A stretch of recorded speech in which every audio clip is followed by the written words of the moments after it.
மைவி3 தலைமைகளுக்கு வணக்கம். இன்றைக்கி நம்ம பார்க்க போகிறது மைவி3 அந்த கேஸ் டீட்டெயிலை பற்றி பார்க்கலாங்க. ஸோ கேஸ் டீட்டெயிலை பற்றி பார்க்குறதுக்கு முன்னாடி தயவு செஞ்சு இந்த வீடியோ பார்க்க விருப்பம் இல்லைன்னா தயவு செஞ்சு பார்க்காதீங்க. ஏன்னா சில பேரெல்லாம் வீடியோலாம் பார்க்குறாங்க, ஸோ நெகட்டிவாக கமெண்ட்ஸ்லாம் பண்ணிகிட்ருக்காங்க. ஸோ அது நம்மளுடைய இதுக்கு தேவையில்லாதது. சில பேருக்கு பார்த்திங்கன்னா அது நெகட்டிவான ஒரு டாட்ஸும் ஏற்படுத்துதுங்க. ஸோ அதனால் பார்த்திங்கன்னா இந்த வீடியோ பிடிக்காதவங்க தயவு செஞ்சு ஸ்கிப் பண்ணிட்டு போயிடுங்க. சரி, போங்க நம்ம வீடியோக்குள்ளே போகலாம். ஸோ இப்போ பார்த்திங்கன்னா மைவி3 பார்த்திங்கன்னா 5ஆம் தேதி கேஸ் ரிஜிஸ்டர் ஆகிருக்குங்க. ஸோ அது என்ன டீட்டெயில்ஸ் என்ன ஏதுன்னு நம்ம வீடியோவோட எண்டில் சொல்கிறேன். இப்போ பார்த்திங்கன்னா 5ஆம் தேதி ரிஜிஸ்ட்ரேஷன் ஆகிருக்கு, கேஸோடைய ரிஜிஸ்ட்ரேஷன் ஆகிருக்கு. ஸோ பார்த்திங்கன்னா ஹியரிங் டேட் பார்த்திங்கன்னா 10ஆம் தேதி கொடுத்துருக்காங்க. ஸோ 10ஆம் தேதி பார்த்திங்கன்னா எதுக்கான ஹியரிங் டேட்டு, அது என்ன கேஸ் போட்டிருக்காங்க, ஸோ எந்த கேஸ் மறுபடியும் ரன்னிங் ஆகிட்டுருக்கு அப்படின்ற விஷயத்தை நம்ம போக போக பார்ப்போம்.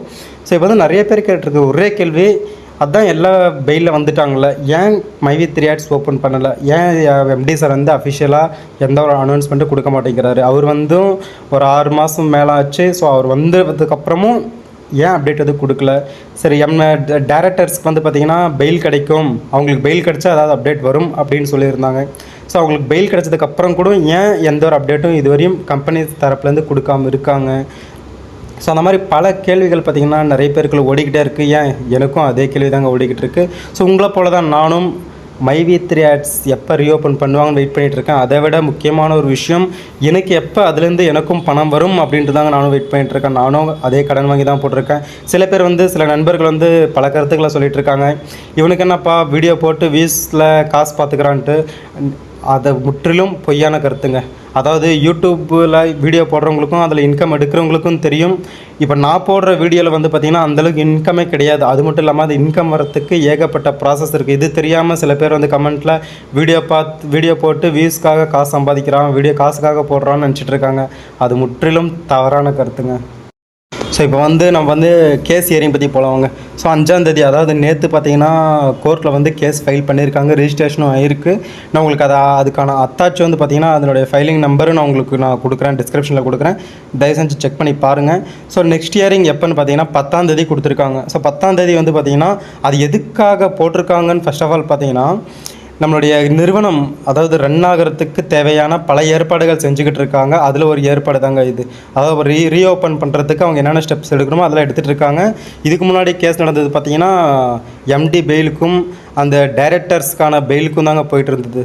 இப்போ அதெல்லாம் முடிஞ்சது. இப்போ அடுத்தது கம்பெனி ரீஓப்பன் பண்ண என்னென்ன தேவை, என்னென்ன டாக்குமெண்ட்ஸ் தேவை, யார்கிட்ட அப்ரூவல் தேவை, அந்த கேஸுங்க தான் போயிட்டுருக்கு. அதுக்கும் நம்மளுக்கு அப்ரூவல் கிடைச்சதுன்னா தாராளமாக கம்பெனி ஓப்பன் பண்ணுறதுல எந்த ஒரு ஆட்சேபனையுமே கிடையாதுங்க. ஸோ கம்பெனி ஓப்பன் பண்ணுறது நெக்ஸ்ட் இருக்கட்டுங்க. ஃபஸ்ட்டு பேமெண்ட் எப்போ தாங்க போடுவாங்க, உங்களை மாதிரி தாங்க நாங்களும் வெயிட் பண்ணிகிட்ருக்கேன். கண்டிப்பாக கம்பெனி ரீஓப்பன் பண்ண பர்மிஷன் கொடுத்தாச்சுன்னா ஃபர்ஸ்ட் ஆஃப் ஆல் எல்லாருக்குமே பார்த்திங்கன்னா பணம் இது வரைக்கும் எடுக்காதவங்களுக்கு முதல்ல பணம் போடுறாங்க. அது கன்ஃபார்மான நியூஸுங்க. 100% நீங்கள் இதை நம்பலாம். ஏன்னா கவர்மெண்ட், அதாவது இவங்க மைவி3 யாருமே சொல்ல கிடையாது, கவர்மெண்ட் வக்கீல்களே சொல்லியிருக்காங்க, மக்கள் பணத்தை மக்களுக்கே மறுபடியும் அரசாங்கம் மீட்டு தரும் அப்படின்னு சொல்லி. ஸோ கம்பெனி ரன் ஆனாலும் ஆகலைனாலும் நம்மளுடைய பணம் நமக்கு சேரும்ன்றதுல எந்த ஒரு ஆட்சேபனையும் கிடையாது. ஸோ அது மட்டும் இல்லாமல் பார்த்திங்கன்னா இப்போது அக்கௌண்ட்டில் அதாவது கவர்மெண்ட் கிட்ட மைவி3 நிறுவனத்திலிருந்து பார்த்திங்கன்னா ஒரு 118 கோடி பெண்டிங் இருக்குங்க. இது ஓவராலாக பார்த்திங்கன்னா ஆல்ரெடி ஒரு எஸ்டிமேட் நம்ம பழைய வீடியோவில் போட்டிருப்போம், ஒரு கால்குலேஷன். அது பார்த்திங்கன்னா ஒரு 23 to 25 கோடி தாங்க வருது. இது வரைக்கும் பணம் போட்டு எடுக்காதவங்க லிஸ்ட்டில் பார்த்திங்கன்னா 23 to 25 கோடி தான் வருது. நான் பழைய வீடியோ பார்த்திங்கன்னா உங்களுக்கு தெரிஞ்சிருக்கும். ஸோ அந்த 118 கோடியில் இன்கேஸ் கம்பெனி ரன் ஆகலைன்ற பட்சத்தில் அந்த பணத்தை வச்சு மக்களுக்கு மறுபடியும் அரசாங்கமே மீட்டு தரும்.